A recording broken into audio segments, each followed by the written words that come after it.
Christianity was not born from truth. It was constructed from 10 of the most audacious lies ever told, and the first one begins with a myth so cunning it fooled billions for centuries, the claim that Jesus was born in Bethlehem.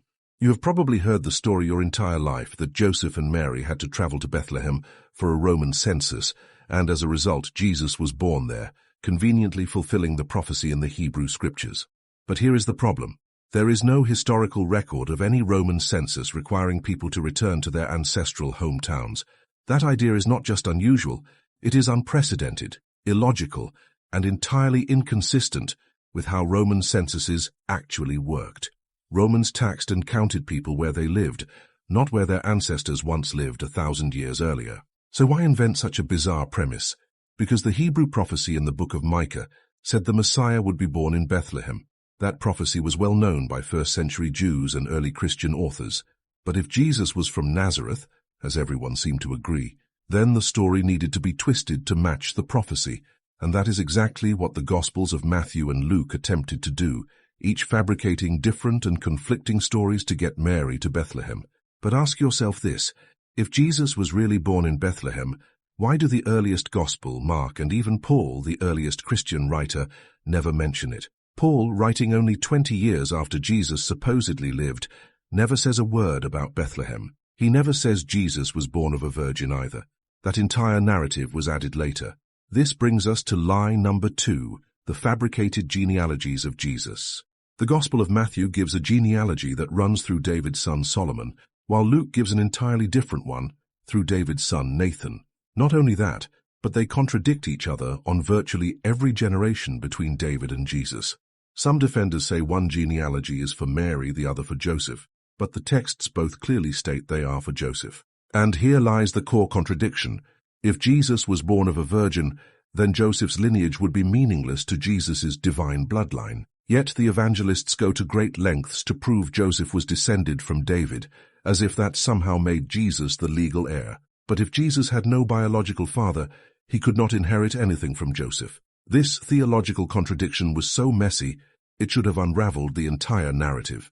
And yet, instead of asking hard questions, most people just absorbed the tale without ever noticing how completely illogical it was.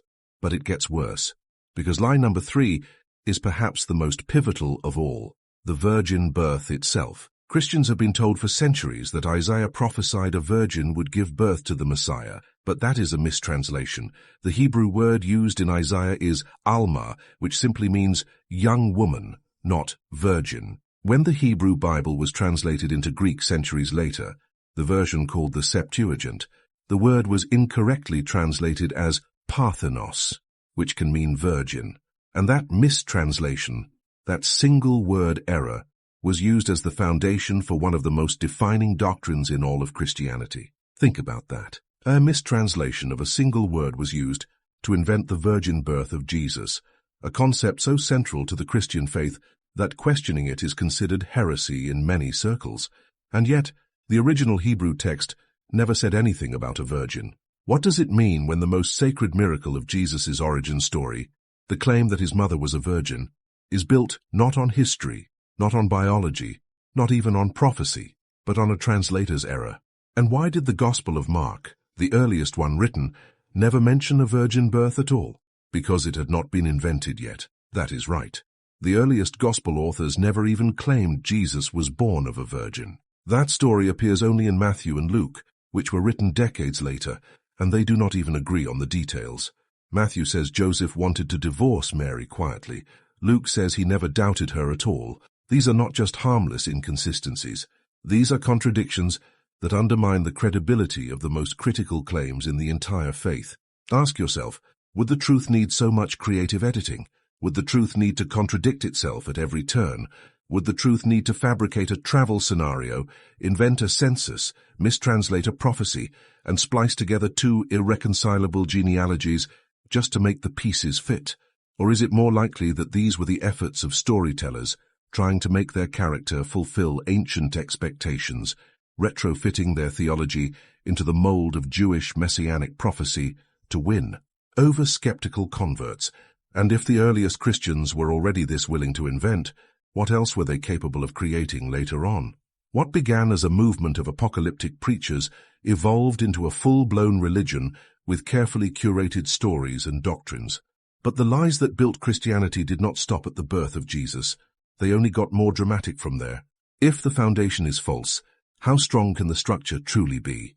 We have only just begun uncovering the historical fabrications that propped up the greatest story ever sold. The virgin birth, the genealogies, and the journey to Bethlehem are not sacred facts. They are literary tools, narrative inventions, and theological traps designed to deceive the masses and solidify control. You were not told these stories so you could ask questions. You were told them so you would stop thinking. But today we break that spell, and once you see how it started, you will never be able to unsee what comes next. Because these are just the first 3 lies in a web of 10, and what follows will shake the very core of Christian history. If the birth story was already a calculated lie, then what about the rest of Jesus' life? Why does it vanish from history? Lie number 4 is perhaps the most deafening silence in the entire historical record. The idea that Jesus, this miracle-performing, crowd-drawing, temple-flipping figure who allegedly attracted thousands and shook the foundations of Jewish and Roman power, left behind no contemporary historical trace whatsoever. Not one word, not one mention, not a single sentence written during his lifetime by anyone. Not a Roman, not a Greek, not even a Jew, despite the fact that Palestine was under constant surveillance, record-keeping, and documentation by multiple imperial and religious authorities. Think about that for a moment. We have detailed records about obscure peasant uprisings, minor Jewish prophets and political prisoners from the 1st century, but nothing about the man who supposedly fed 5,000 people with a few loaves of bread and raised the dead in public view.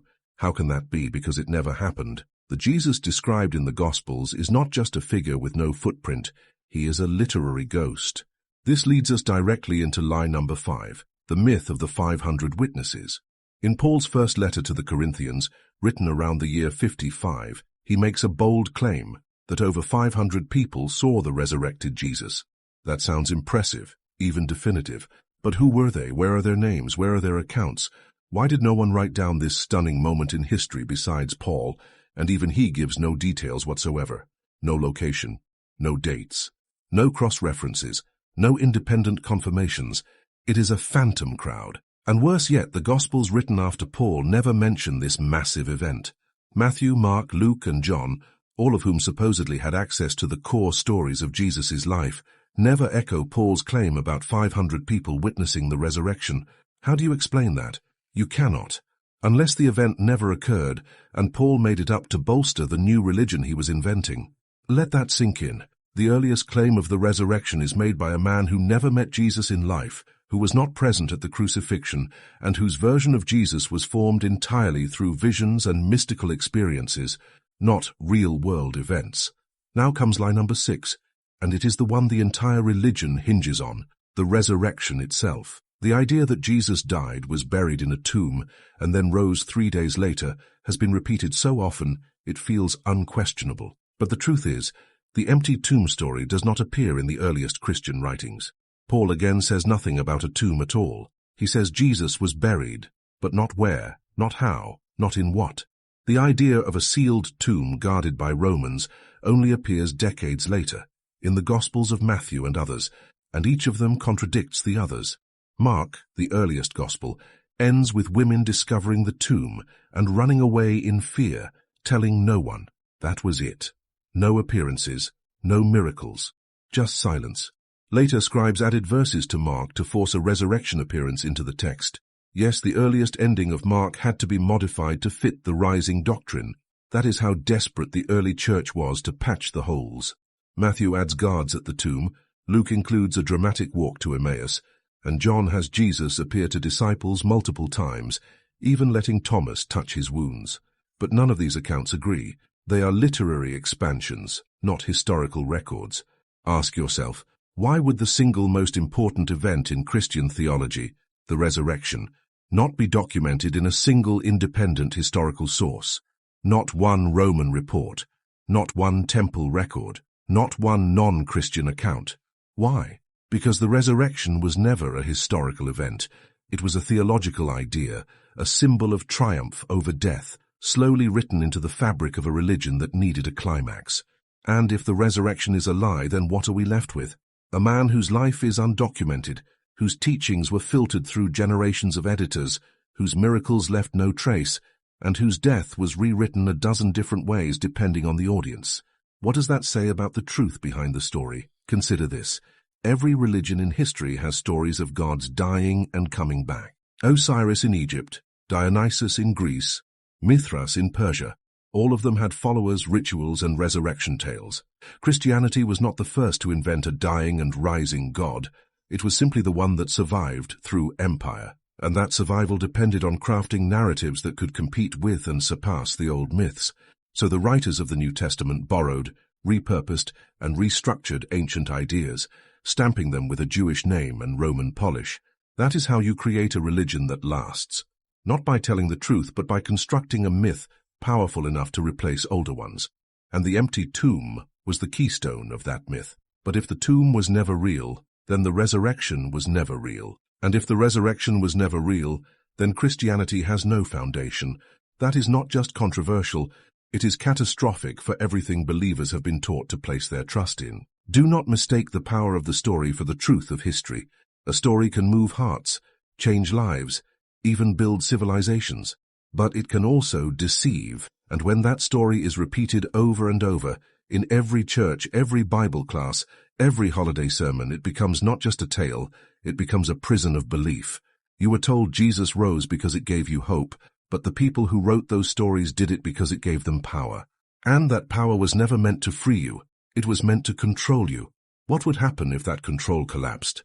What would society look like if the most sacred event in Western religious tradition turned out to be nothing but smoke and scripture? We are only halfway through, and already the lies are unraveling faster than anyone wants to admit. If you feel that discomfort in your chest right now, that gnawing question that will not go away, that is the sound of truth finally knocking. Do not close the door. The next lies are even more devastating. If the resurrection never happened, then why did so many people believe it? Why were the Gospels written at all?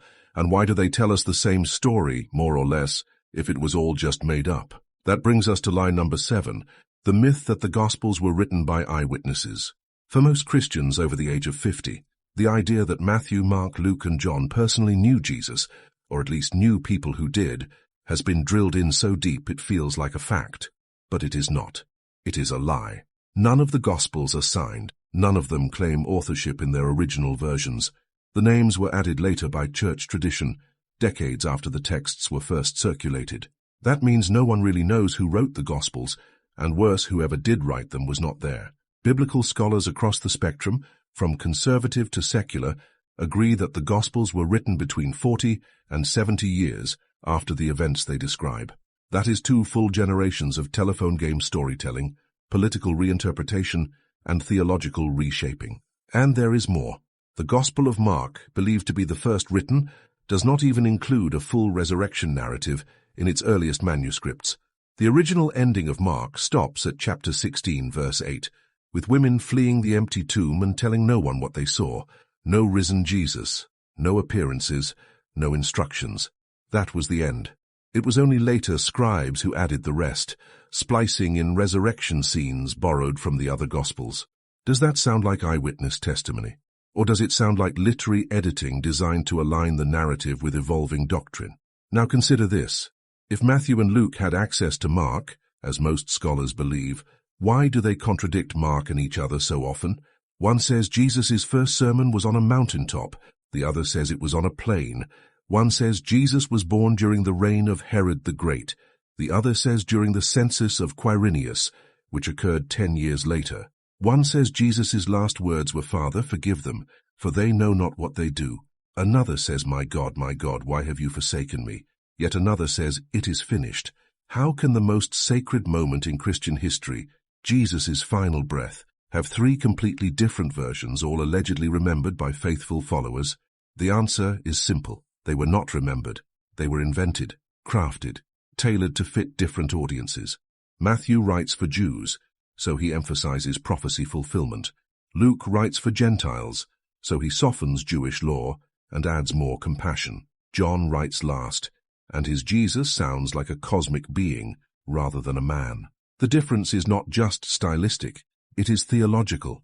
Jesus evolves from a humble preacher in Mark to a God walking among men in John. That is not eyewitness memory. That is mythological inflation.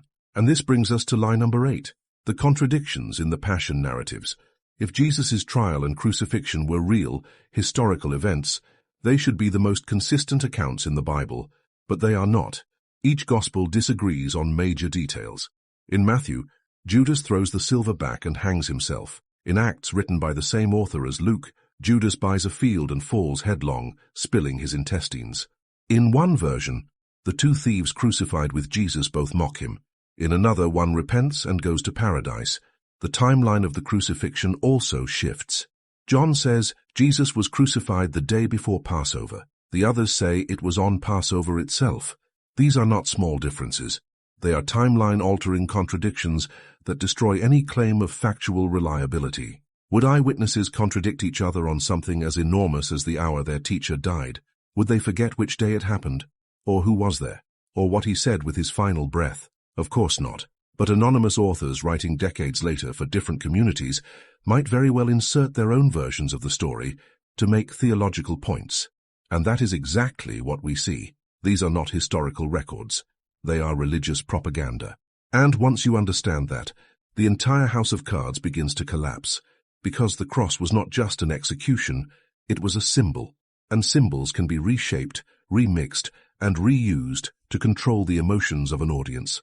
Ask yourself this: why does Jesus in John carry his own cross proudly, while in the others he stumbles and needs help? Why does John emphasize Jesus' divinity at the cross, while Mark focuses on his humanity and abandonment? These are not accidental discrepancies. They are deliberate rewrites, layered onto the story to match evolving dogmas. The Jesus of John is not the same as the Jesus of Mark. They are 2 different characters, shaped by different theological needs. And that should terrify anyone who ever believed these stories were inspired by the same God, because a divine truth does not need revision. A divine truth does not change shape based on who is listening. A divine truth does not contradict itself across 4 versions. But a man-made myth does, over and over again.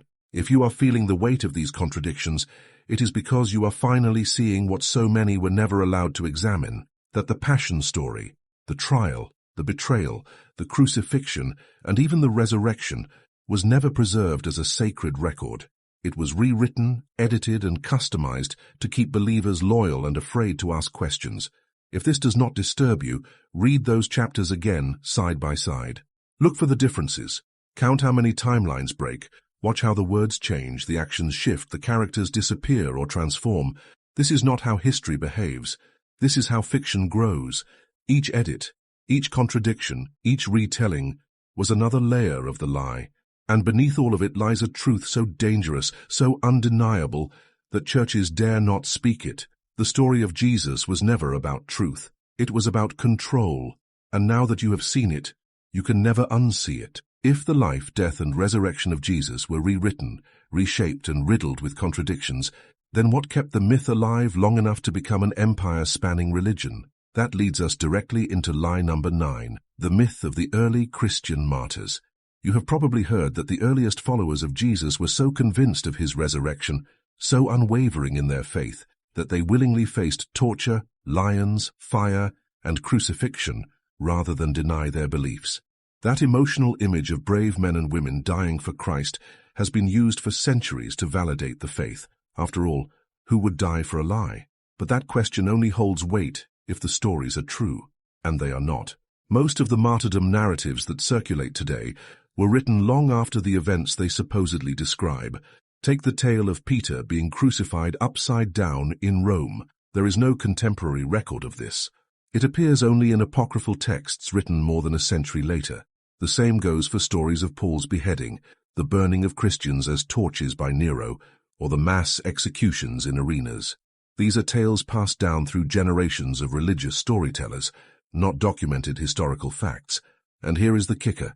Even the earliest Christian texts show no uniform picture of persecution. In fact, some early Christian writings, like the Didache and the letters of Ignatius, indicate that Christian communities often lived peacefully and integrated with their pagan neighbors. So why fabricate martyrdom? Because it is the most powerful tool of manipulation.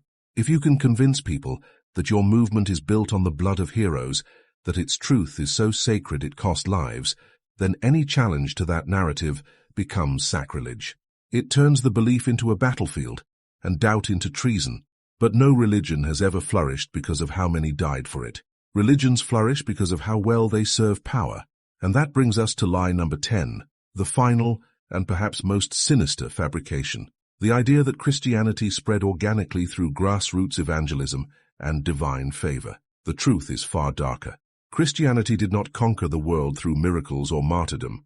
It did so through imperial force, political alliances, and calculated rebranding. The Roman Empire, once a brutal enemy of Christians, became its greatest ally, not because of a spiritual awakening, but because of a political opportunity. In the early 4th century, Emperor Constantine faced a fractured empire, teetering on collapse. Paganism was no longer unifying. The gods of Rome were too many, too weak, too divided. He needed a single symbol, a central narrative, something that could unify millions across diverse lands. Christianity, with its promise of eternal order, moral authority, and already growing network of bishops and infrastructure, offered the perfect solution. So Constantine adopted the cross, not out of faith but out of strategy. He summoned the Council of Nicaea, standardized doctrine, and paved the way for the Nicene Creed, not to preserve truth, but to end theological infighting that threatened political stability. He merged state and church, giving the bishops imperial backing, and in return receiving divine legitimacy. And from that moment on, Christianity stopped being a movement of the poor and became the tool of emperors. Pagan temples were stripped and rebuilt as churches. Heretics were hunted. Doctrinal dissidents were branded enemies of both God and Rome. The Jesus of love and peace was replaced with the Christ of conquest and empire. And for the next 1,000 years, Christianity would expand not by grace, but by sword. Every step forward was accompanied by violence, coercion, or forced conversion. From the Crusades to the Inquisition, from the forced baptisms of indigenous peoples to the burning of libraries and temples, the so-called faith of the martyrs became the machinery of oppression. And what about the texts themselves? The Bible that so many revere as the pure word of God. That too was shaped under empire. Books were chosen, others rejected.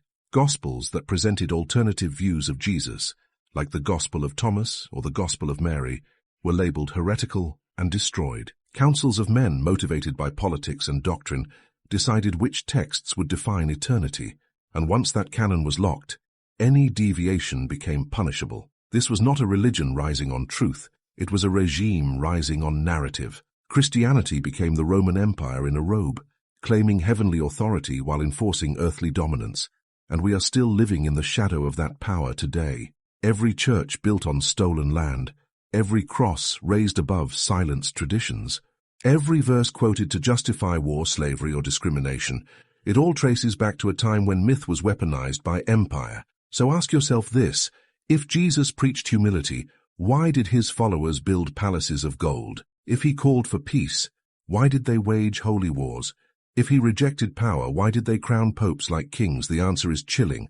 Because the Jesus who walked in sandals and healed the sick was not the Jesus who built Christianity.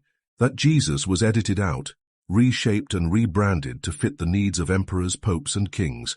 And what we are left with is not the faith of Christ, but the faith of Constantine. The 10 lies that built Christianity were not innocent mistakes. They were deliberate strategies. Each one added another brick to the structure of belief, from the false birth story to the myth of martyrdom, from the forged gospels to the imperial takeover. It was never about truth. It was always about power. You are not just hearing a different version of history. You are witnessing the collapse of a story that controlled the world for 2,000 years. And if you have come this far, if these revelations have stirred something inside you, then subscribe right now, because the next truth we uncover might be the one they fear the most. So now that all 10 lies have been exposed, the false birthplace, the mistranslated virgin prophecy, the contradictory genealogies, the silence of history, the phantom witnesses, the inconsistent resurrection stories, the anonymous gospel authors, the incompatible crucifixion accounts, the myth of martyrdom, and the imperial hijacking of the faith, what are we really left with? A religion that claims to be built on divine truth, yet at every foundational level is tangled in human fabrication, historical distortion, and political agenda. And here is the deepest and most painful truth of all. It worked. For nearly 2,000 years, these lies were not just accepted, they were celebrated. They became untouchable pillars of culture, morality, and identity. People were born into these stories, raised under them, judged by them, and sent to war for them. These were not small fabrications. These were global constructions that shaped the fate of empires and the minds of billions. And even now, in the age of information, most people still have no idea how thoroughly manipulated the history of Christianity actually is. They still think Jesus was born in Bethlehem because of a Roman census that never happened. They still believe the Gospels were written by men who followed Jesus, not anonymous scribes shaping doctrine decades later. They still picture a divine resurrection when the earliest and most reliable texts show no such scene. They still revere saints and martyrs whose deaths were invented, whose heroism was fabricated to strengthen the illusion of divine favor. And above all, they still believe that Christianity spread because it was true, not because it was weaponized by emperors who saw in it the perfect vehicle for social control. But the more you look, the more undeniable it becomes.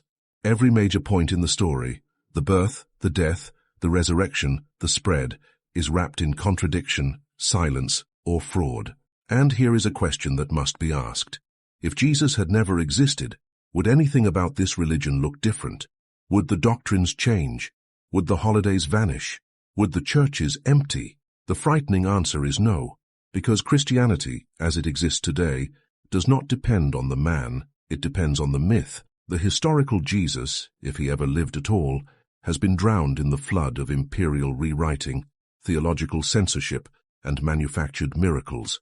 The version most Christians worship today is not the peasant from Galilee. It is a construct, assembled from fragments of older religions, rewritten by political councils, and polished over centuries into something unrecognizable. And that construct has been used to justify crusades, inquisitions, colonizations, and genocides.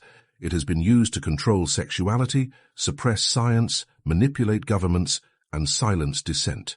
That is not the legacy of a truth. That is the legacy of an empire disguised as faith. And here is the final reflection. If these 10 lies built Christianity, what does it say about the institutions still standing on them? What does it mean for the billions of people whose entire worldview is rooted in a narrative so thoroughly falsified? What does it mean for you? Maybe you feel shaken. Maybe you feel angry.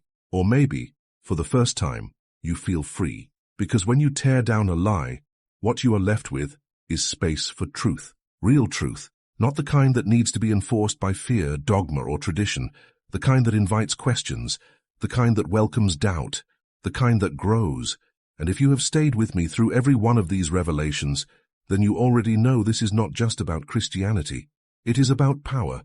It is about how easily people are controlled when they are handed a sacred story and told never to question it. It is about how myths become prisons, and how truth, real, raw, uncomfortable truth, is the only key that can open the door. So here is that key. Use it. Re-examine everything you were told. Look at the dates.